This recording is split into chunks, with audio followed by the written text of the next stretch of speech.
What is the most creepiest, bone-chilling thing you have ever read online that claims to be true? This ducking shit I read in a thread a while back. Lost the link. True story time.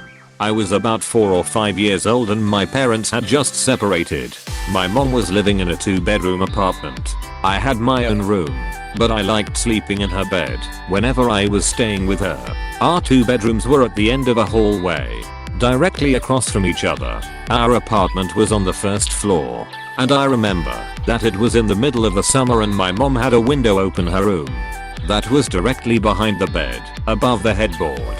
Anyways, I woke up in the middle of the night and remember sitting up and seeing that our cat was sitting in the doorframe of my mum's room. Her door was open and you could partially see into my bedroom. It was strange because our cat was a huge snuggler and was typically always in bed with us. As I was watching him, he walked into my bedroom and meowed. I turned to face my mom and wake her up. In the 3-4 seconds it took her to wake up and ask me what was wrong, we both looked back up in the door frame and there was a man standing by my open door, making his way out of my bedroom. I still don't know how she managed to do it so quickly, but my mother proceeded to pick me up and literally throw me out of the screen window. Again, we were on the first floor and it was maybe a 3-foot drop to the ground. She quickly followed and we were able to start screaming for help and someone called 911. The police came, but didn't see any signs of forced entry, only that our front door was unlocked, which led them to believe the man must have exited that way. But the strange thing was that my mom swore up and down that she had locked the door that night with the deadbolt and chain lock. About a week later she was cleaning the kitchen and opened up our water heater closet and found a notebook with names and drawings, as well as a pair of gloves and some gum wrappers. The man had been in our house and hid until we were asleep. BRB. Loading shotgun and checking all closets. I found clothes in my closet. I think someone has been living in there. It was the story about an ex-marine who was driving on the road at night and he sees a car in the middle of the road with 2 people lying on the ground. He has this gut feeling that something is wrong and he decides to act on it by driving past the car and the 2 people. While he is driving he takes a look at his rear view mirror to see the 2 people lying on the road stand up with 10 other people coming out of the bushes. I did not know that assholes like this existed. See, this scares the shit out of me. Dancing smiling weirdo guy does nothing for me. Here is the link to the link.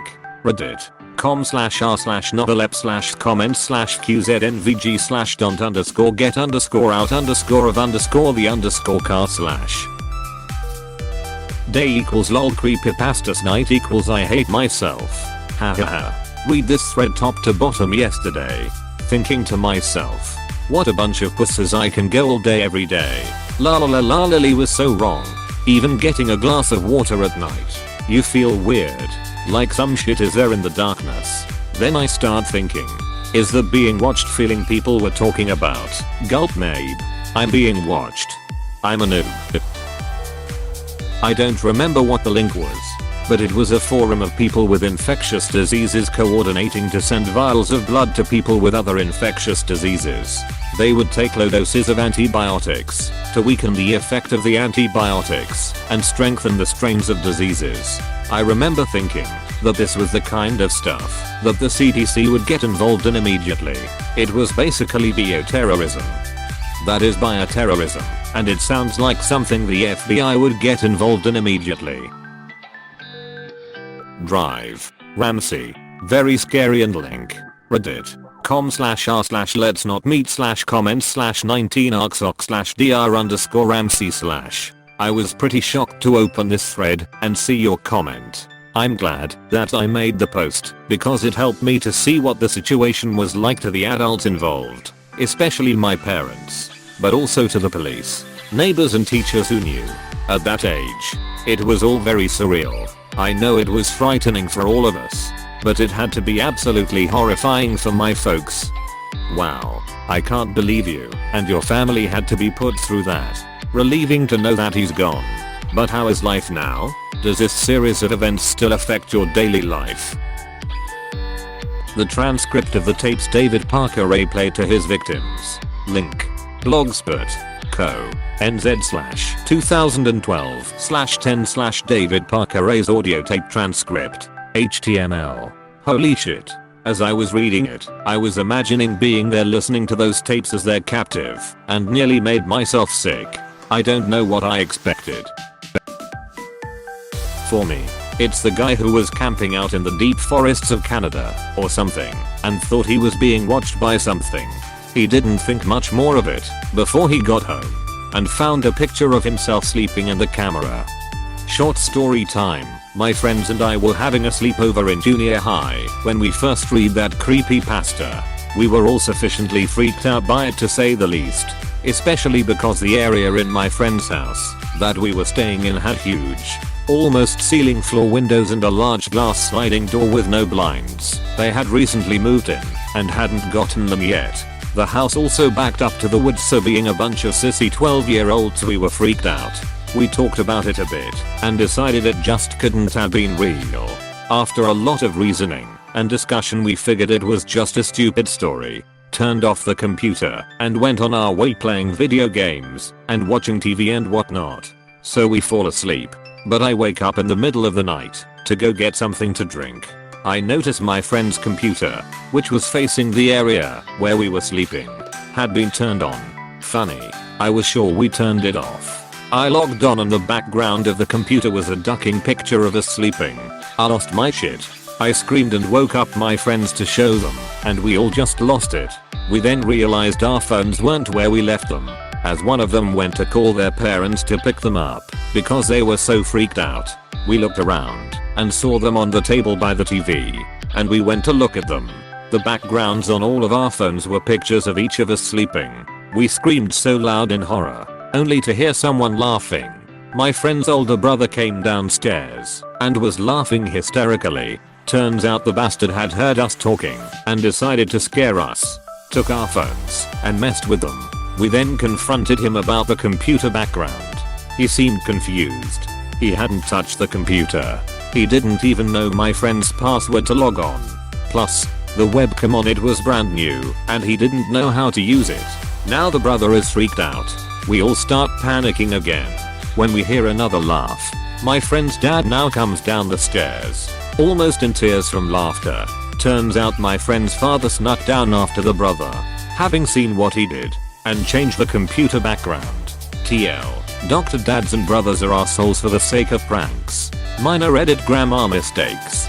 This made me chuckle, and now I feel better after reading all of these posts. Thank you. The story of the woman who went missing and her Facebook account devolved into a paranoid schizophrenic mess always creeps me out the most. I realize this is very late, but thanks to /u/Zephsophus for the name/link. Karen Catherine Waldegrave link. Google.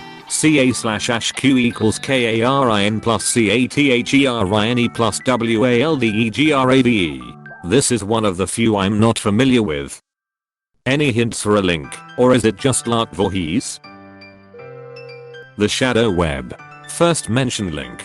reddit.com/r/novelep//underscore warning_thinking_about_accessing_the/. Second mentioned link. reddit.com/r/novelep/comments/1x2xl0/1 the_shadow_web_is_to stay_the_hell_away/. The news article is what does it for me. Everything else could just be a story. Edit. Looking at this again, I think the news story broke. Then /u/Kerluck used it as the inspiration for a good story. S/he's posting again. D. Unit 731 link.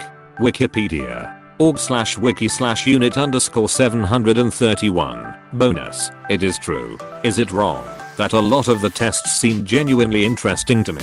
They were all terrible things that should never be done to any living being. But still. Not really. Most of what they were researching were important, interesting things which other people continue to research today. It's just how they did the research which was totally abhorrent. I think it's terrible how few people know about it. It should be taught in detail to all scientists as part of their undergrad curriculum as to what can happen when you totally disregard ethics. I've read about serial killers quite a lot. I just find the subject fascinating and never really get caught up on or affected by grisly details. Sure, I feel sad for the victims and their loved ones, but the gore and depravity never really bothers me. Dama, Chikatilo, Jean, Fish. Read all about them in detail and was perfectly fine. However, there was one guy whose deeds really did shit me up. Dean Call. He was America's most prolific serial killer before Ted Bundy took the dubious distinction. So I thought it strange that I'd never heard of him before. The short of it is that he was a pretty normal guy in his younger years. A bit of repressed homosexuality, but nothing about him could have hinted at what he was capable of. He basically groomed and paid 2 boys to supply him with their friends, and when they ran out, other kids in several neighborhoods he lived over the years. He would tie these kids, all boys, to his torture board, where he would abuse, rape, mutilate and ultimately kill them. Then he would dispose of the bodies in several locations, including a boathouse. These activities went on for a number of years, and he was very careful and methodical about the whole thing. I don't think it was ever suspected by authorities that the large number of missing boys were connected. The thing that really shook me up is how the 2 boys he recruited were so callous and were perfectly fine in sending boys of their own age and social group/school to their deaths for cash, and were quite happy to aid Call in torturing the victims and disposing of the bodies. Eventually one of the boys brought a girl to his friend.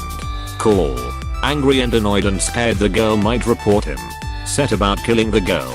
But the boy must have liked her or something, because he ended up shooting and killing Call to protect her. I think the fact he was never captured or faced punishment for his crimes makes him much creepier than other serial killers. He was never seen on the stand or in a jumpsuit in jail, so he seems less human for it. He was never analyzed by psychologists and found to be a madman or deeply disturbed. There's just no logic or reason behind his crimes other than his own personal gratification. He's just emblazoned in my mind as some kind of heinous boogeyman above and beyond the reach of man's police and justice system. That's why he shit me up more than any other serial killer I've read about.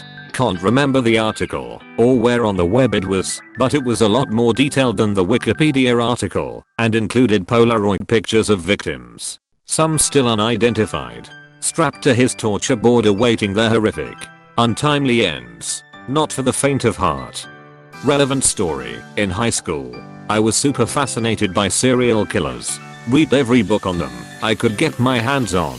Once on the way to a party in high school, a friend and I were driving through the Heights. I had just finished the encyclopedia of serial killers the night before. I mentioned that we are in the same neighborhood where Call did his work. Friend asks what street. Do a little googling because I'd blanked on the street name. I tell her, Columbia Street. We both look at the Columbia Street sign in front of us and just know bit the duck right out of there. I mean, it was years after Call was even active, but the coincidence was just so eerie. Every goddamn time a scientific article announces that a meteor will be passing crazy close to Earth, and always has that caveat of astronomers have estimated the chance of an impact at 1 in 100,000. But for the remaining 2/3 of this article we will explain how it will vaporize our atmosphere and all organic life. And then to be complete assholes, it's not a matter of if, but when. God damn it. Science article. I'm already in enough trouble with the landlord for digging spontaneous fallout shelters in the lawn. Deleted. If I recall correctly, there is a provision that allows student loans to remain even in the event of you declaring bankruptcy. This same provision has a clause just in case of meteor impacts causing the end of life as we know it. Basically, if you fail to continue to pay your loans after the impact, a group of marauding bandits will find you and extract payment. Hey, thanks for watching, and don't forget to subscribe.